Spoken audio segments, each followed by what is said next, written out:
स्वर्गीय आसमानी बाप, आज के वचन पर तू आशीष बरकत दे और खुदाबंद जो भी बोलूं तेरे में होकर बोलूं, तेरी आत्मा में बोलूं खुदाबंद, और सुनने वाले भाई बहनों के अंदर तेरी आत्मा का निवास स्थान हो यीशु, तेरा निवास स्थान हो, ताकि तेरे नाम की महिमा मिले। ये प्रार्थना यीशु के नाम से मांगते हैं, आमीन। मेरे प्यारे भाई बहनों, अभी आपके सामने में प्रेरितों के काम 8 बाप उसकी 26 आयत हम पढ़ेंगे। फिर प्रभु के एक स्वर्गदूत ने फिलिप्पुस से कहा, उठ और दक्षिण की ओर उस मार्ग पर जा जो यरूशलेम से गाजा को जाता है। यह रेगिस्तानी मार्ग है। मेरे प्यारे भाई और बहनों, यहाँ फिलिप्पुस को परमेश्वर ने क्या कहा? कुछ देश का अधिकारी था, खजांची था, और वो यशाया भविष्यवक्ता की पुस्तक पढ़ता जरूर था लेकिन समझता नहीं था। तो मेरे प्यारे भाई बहनों, जब यशाया भविष्यवक्ता की पुस्तक पढ़ता था, उसके दिल में लगन था और वो हर साल यरूशलेम में जाता था और अपने हिसाब से जाता था और वहां से खुशी खुशी वापस लौट रहा था। और मेरे प्यारे भाई और बहनों, ये रास्ता गाजा को जाता था और मेरे प्यारे भाई बहनों, रेगिस्तानी इलाका है, रेगिस्तानी जमीनें हैं, जिस पर फिलिप्पुस को जो है परमेश्वर ने कहा से उस रास्ते पर जा। और जो है वो पढ़ रहा है, कुछ देश के अधिकारी उसे पूछ, क्या तो पढ़ता है? वो समझता भी है। और तब जो है उसने भागना शुरू किया और रथ के साथ होना शुरू किया। जब रथ के पास पहुंचा तो उसने कहा कि इसे जो पढ़ता है क्या तू समझता है? कहता नहीं। फिर उसे रथ पर बैठाया और फिर वो यशाया की भविष्यवक्ता पढ़ रहा था, यीशु का वचन वो पढ़ रहा था। लेकिन मेरे प्यारे भाई और बहनों, जब फिलिप्पुस ने अपना मुंह खोला तो यीशु के बारे में बताया। से जो ये पढ़ रहा है यीशु के बारे में लिखा हुआ है और वो तुम्हारे पापों के लिए बलिदान हुआ, तुम्हारे गुनाहों को वो अपने ऊपर उठा लिया है और तुम्हें एक नया रास्ता बना के दिया है, एक नया मार्ग बना कर दिया है। और उस मार्ग पर अगर चलोगे तो तुम्हें जीवन मिलेगा, तुम्हें जिंदगी मिलेगा। तो मेरे प्यारे भाई और बहनों, फिलिप्पुस को देखो, इसे कैसे पवित्र आत्मा अगुवाई किया।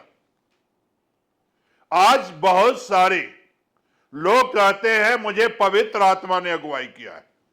मेरे प्यारे भाई बहनों, यहां जब पवित्र आत्मा अगुवाई करता है तो लोगों को जिंदगी बदलता है। पवित्र आत्मा उसे सिखाया, पवित्र आत्मा उसे बताया। से कुछ देश का अधिकारी जा रहा है, वो वचन पढ़ रहा है, वो समझ नहीं रहा है। आज बहुत से लोग वचन पढ़ते हैं, बहुत से लोग वचन पढ़ते हैं और पढ़कर बंद कर देते हैं चैप्टर, लेकिन समझते नहीं है। आज हमें समझने के लिए पवित्र आत्मा पाने की जरूरत है।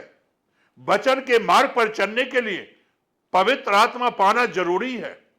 और पवित्र आत्मा ही जब आएगा तो आपको वचन के भेद को खोल सकता है, वचन को समझा सकता है। मेरे प्यारे भाई बहनों, पढ़ना ही काफी नहीं है।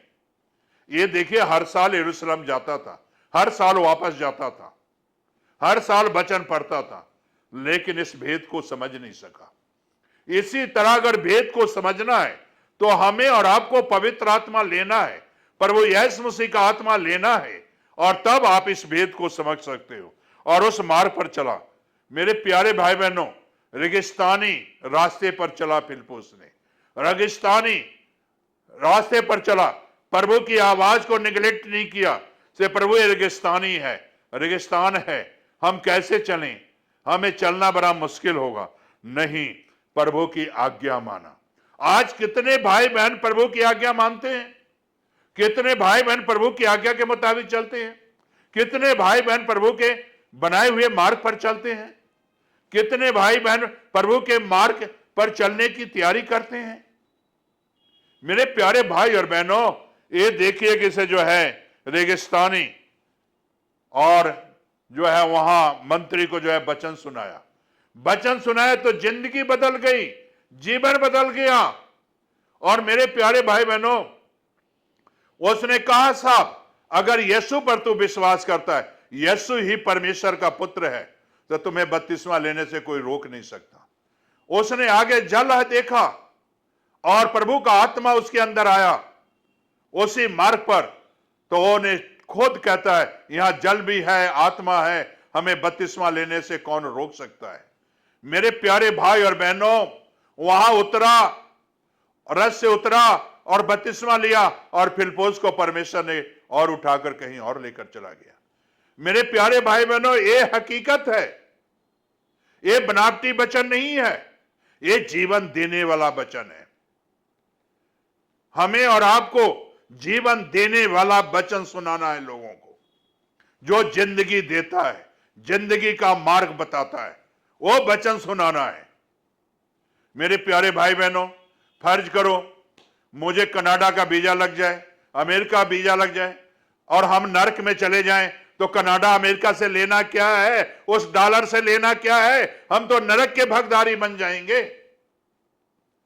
मेरे प्यारे भाई और बहनों, इतना याद रखना, से वीजा जितना जरूरत नहीं है, उतना यीशु के मार्ग की जरूरत है। जितना जहाज पर उड़कर वहां जाने की जरूरत नहीं है, जितना कि आज हमें यीशु की जरूरत है।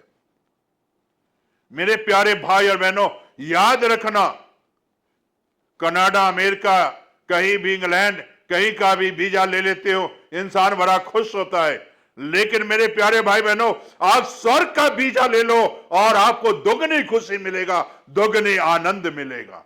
आप इस वीजा को तो ले लो, आज स्वर्गीय वीजा लो, स्वर्गीय आनंद ले। बहुत से गवाहियां मैं सुनता हूं, मैंने दुआ कराया, कनाडा का वीजा लग गया, मैं दुआ कराया, मैं अमेरिका चला गया। मेरे प्यारे भाई बहनों, उन भाई बहनों से मैं पूछना चाहता हूं, क्या आपके पास यीशु है?